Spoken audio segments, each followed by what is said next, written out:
Would you be able to give me just a little bit of background on how you kind of started in the council and what made you decide that this was something that you wanted to do? Sure, I'm a small business owner, I'm a dad, I'm a husband. I looked around at the community and saw some needs for better parks for my kids and ball fields and better roads, more roads on the west side certainly.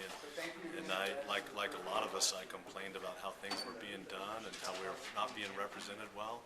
And so decided that I could try to do something about it. And then I went out and knocked on about 6,000 doors. I just decided to listen, decided I'd stand on the doorsteps of people in my community and say, what are your needs and how could you be best represented on the city council?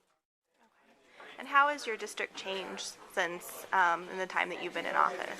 It's the largest city council district. It's the west side, a lot of people that live on the west side and work in other parts of town. A lot of rooftops, not as many jobs as there are on the east side and downtown in the Journal Center area, but it's where people live in Albuquerque. It's where they go to school and live, and a lot of college students that go to UNM that live on the west side that catch our transit, to UNM. So it's very diverse. Some neighborhoods that are 40, 50 years old in my district, as well as some brand new neighborhoods. And we deal with a lot of deficiencies in our transportation infrastructure, roads that aren't there, and parks that are just dirt, and a lot of needs that we have to deal with. And so it's changed. And the fact that our economy hasn't been that great, of course, over the last few years, so there's not been as much development. But it continues to grow. It's an area of town that continues to grow. What do you see happening in the city as well as your district in the future? Well, we have to get real clear on our story, the story of Albuquerque, and what makes it a world destination. People come here from all over the world for our balloon fiesta.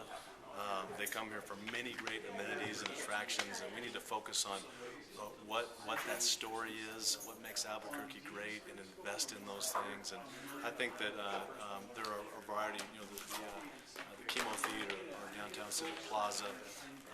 There are Old Town, our rail yards. There's so many things that we can invest in. I think that can make Albuquerque to continue to be a greater and greater world destination. And on the west side, it's places for us to be able to build regional parks, to have soccer and softball and baseball tournaments where people could come in from all over the region.